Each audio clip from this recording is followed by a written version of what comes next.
Car स्वागत है आपका फेल स्टडी मंत्रा यूट्यूब चैनल पे। तो साथियों, यूपी ट्रिपल एससी के द्वारा जो भर्तियां सन 2022 में आयोजित की जाएंगी उनके लिए यूपी ट्रिपल एससी ने अपने पैटर्न में या परीक्षा कराने की विधि में थोड़ा सा बदलाव किया है। वो उस विधि के बारे में बताऊंगा। उससे क्या नकल रुक पाएगी, ये सारी चर्चा हम करेंगे। अब देखो, अगर इसमें जो बदलाव किया है उसका सीधा सीधा मतलब है कि पीछे वाली परीक्षाओं में धांधली होती रही है। जितनी भी परीक्षा पीछे हुई हैं सब में धांधली होती रही है, इसका मतलब ये है। तो सीधा सीधा यूपी ट्रिपल एससी ने ये सहमत है इस बात से कि लेखपाल की जो परीक्षा 31 जुलाई 2022 को हुई थी उसमें धांधली हुई है। एक बात तो स्पष्ट आपको माननी पड़ेगी कि इस परीक्षा में भी क्या हुई है, धांधली हुई है। आप कितने बड़े लेवल पे हुई है इसका तो पता चला नहीं है अभी तक, ठीक है। ऐसा कोई पैमाना भी नहीं है जो नापा जा सकता है, ठीक है। अब देखो क्या हो सकता है, इस धांधली हुई है तो इसका कट ऑफ थोड़ा बहुत हाइक हो सकता है, ये बात आपको जानकारी है, लेकिन इतना नहीं हो जाएगा कि बहुत ज़्यादा चला जाए। अब देखो, यूपी लेखपाल का जो जिन लोगों ने भी परीक्षा को प्रतिष्ठा का सवाल बना रखा है या अपने ईगो पे ले रखा है, सीधी बात है, जैसे कि मुझे लगना है तो इसी में लगना है, तो उस चीज़ के लिए आपको थोड़ा सा आप इसमें भूल कर रहे हैं, ठीक है साथियों। कोई भी परीक्षा आपकी अंतिम परीक्षा नहीं हो सकती। मतलब परीक्षा आपने दी, पास हो गए, तो अगली परीक्षा को उससे अच्छे ग्रेड की परीक्षा के लिए आपको तैयारी करनी चाहिए और तत्पर रहना चाहिए। हमेशा लर्निंग में बने रहना चाहिए, यही तुम्हारी जीवन है, ठीक है साथियों। अगला देखते हैं। अगला पॉइंट ये है कि लेखपाल का हैंगओवर उतारो और नई शुरुआत करो। सीधी बात है, हैंगओवर जो लेखपाल का आपको नशा चढ़ गया है। नशा कैसा, मैं बताता हूँ नशा कैसे चढ़ा है आपको।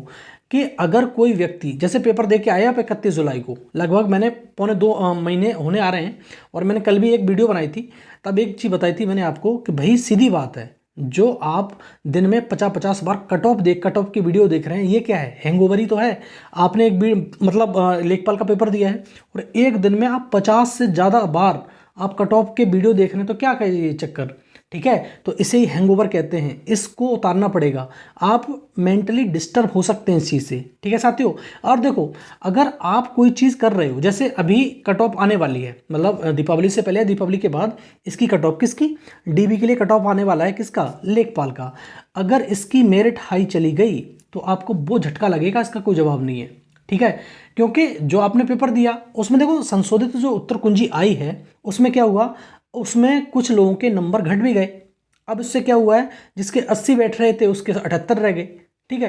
और जिसके 82 बैठ रहे थे उसके 80 रह गए, जिसके 75 बैठ रहे थे उसके और कम हो गए। तो इसमें क्या हुआ है, इसमें थोड़ी सी तो गड़बड़ हुई है। आयोग ने इसका भूल किया आयोग ने, लेकिन उस भूल को आपको सुधारना नई शुरुआत करके, ठीक है। आयोग ने जो कर दिया वो कर दिया, अब आपको नई शुरुआत करनी है अच्छे से। अब नई शुरुआत कैसे कर सकते हो, आपको मालूम है कि पैट 2022 15-16 अक्टूबर 2022 को होने वाला है। अब देखो, इसमें आपका जो हो गया उसको तो आप बदल नहीं सकते। नई शुरुआत ऐसे कर सकते हो कि आने वाली, अगर आपको ईपी में ही जॉब चाहिए तो आने वाली भर्ती परीक्षाएं, बहुत सारी भर्ती परीक्षाएं, जैसे नेक्स्ट एग्जाम लेवल उसका भी आएगा, तुम्हारा लेखपाल का भी आएगा, बीडीओ का भी नया एग्जाम आने वाला है, ठीक है, बंद दरोगा भर्ती आने वाली है। तो बहुत सारी भर्तियां आपका इंतजार कर रही हैं। अगर आप पैट में अच्छा कर पाते हो तो उसमें बैठने का आपको मौका मिलेगा निश्चित रूप से। अगर आप इधर की भर्ती छोड़कर जैसे सेंट्रल में जॉब लेना चाहते हो या ग्रुप डी की जॉब लेना चाहते हो, तो अभी अभी मतलब दिसंबर या जनवरी में आपको ग्रुप डी में मतलब रेलवे में लगभग 1 लाख से ऊपर वैकेंसी देखने को मिलेंगी। और एसएससी में जॉब करना चाहते हो तो 20,000 सीजीएल से वैकेंसी आई हुई हैं, तो आप ले सकते हो, डाल सकते हो फॉर्मों पे। और देखो, एडमिट कार्ड की सूचना यूपी ट्रिपल एससी के द्वारा ये दी गई है कि हमारा जो वेबसाइट है उस पर, जैसे 15 या 16 अक्टूबर को पेपर है आपका, तो उससे 10 दिन पहले, 10 या 12 दिन पहले आपको एडमिट कार्ड मिल जाएगा। लगभग 5 या 6 तारीख को अपलोड कर दिए जाएंगे यूपी ट्रिपल एससी की वेबसाइट पर, किसके, पैट के एडमिट कार्ड।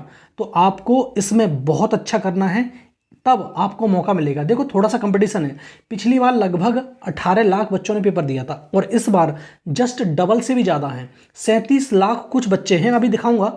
इसमें 37 लाख बच्चे अभी की बार पेपर देंगे, तो कंपटीशन थोड़ा हाई होगा भाई, सीधी बात है। पिछली बार बहुत सारे लोग चूक गए थे पेट का एग्जाम देने से, तो इस बार थोड़ा सा कंपटीशन हल्का अच्छा रहेगा। तो आप 70+ नंबर तो लेके ही आओ कम से कम, ठीक है। अब देखो, इसने जो आयोग ने तब्दीली की है किसमें, अपनी परीक्षाओं में कराने में, वो क्या है, आयोग के नकल विहीन परीक्षा के दावे में कितना दम। इसकी सच्चाई के लिए आयोग की जो अखबार में खबर छपी है उसी को दिखाता हूँ। शायद आपने पढ़ भी ली होगी, लेकिन एक बार देख जरूर लो। देखो, यूपीएससी समूह गा भर्ती परीक्षा में 8 सीरीज में प्रश्न पत्र देने की व्यवस्था खत्म। जो पहले 8 सीरीज में प्रश्न पत्र बनता था उस व्यवस्था को अब खत्म कर दिया गया है। अब कैसे, अब इसी के बारे में बात करते हैं। देखो, उत्तर प्रदेश अधीनस्थ सेवा चयन आयोग ने मुन्ना भाइयों पर नकेल डालने के लिए समूह गा भर्ती परीक्षा का पैटर्न बदल दिया है। अभी तक 8 सीरीज में प्रश्न पत्र दिए जाते थे, लेकिन भविष्य में होने वाली परीक्षाओं के लिए इस व्यवस्था को समाप्त कर दिया गया है। मतलब इस व्यवस्था को समाप्त कर दिया गया है और नई व्यवस्था में प्रश्न पत्र संख्या के आधार पर मूल्यांकन होगा। अब नीचे इसके बारे में ही बताया गया है। इसमें 8085 वो तो सारी चीज़ ऊपर वाली है। एसटीएफ में वही बताया कि एसटीएफ ने इसकी जानकारी आयोग को भी दे दी है कि इसमें बताया गया है कि वैसे कैसे एक सीरीज के प्रश्न पत्र में सेधमारी करके नकल कराते हैं। मतलब वही कितना 8085 आप देख रहे हो, उसी की जो स्वीकार किया है यूपीएससी ने कि हमारी जो परीक्षा इसमें हुई थी लेखपाल की, उसमें क्या हुई, नकल हुई, धांधली हुई। अब देखो आगे सारी चीज़ें हैं, लेकिन वो वही मैं उस पर ले जाता हूँ। ऐसे रुकेगी सेधमारी। क्या कह रहा है, परीक्षार्थियों को प्रश्न पत्र क्रमांक ठीक से भरना होगा, इसके आधार पर ही मूल्यांकन करना होगा। कौन सा प्रश्न पत्र किस सीरीज का है, इसे प्रश्न संख्या के आधार पर डीकोडिफिकेशन किया जाएगा।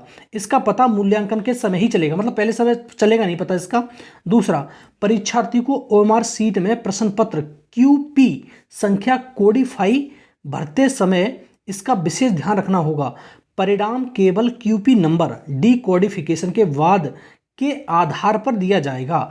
आयोग इस कदम के बाद भर्ती परीक्षाओं में नकल कर पाना, आयोग की जितनी परीक्षा होंगी उनमें नकल करवाना क्या होगा, असंभव होगा। देखो, आयोग का बढ़िया कदम है, अच्छी बात है, ये कदम उठाया गया आयोग ने कि भाई नकल को नकेल कस रहा है नकलचियों पे, लेकिन सही है। लेकिन क्या इससे ही धांधली रुक जाएगी? जब तक किसी की विल पावर नहीं होती ना, तब तक धांधली कभी रुकती नहीं है। अगर यूपीएससी चाह ले कि एक बच्चे को कहीं से भी कोई भी ऐसे लीक का मामला नहीं होगा, तो यूपीएससी करवा जाएगी। ठीक है, सबसे बड़ी होती है विल पावर।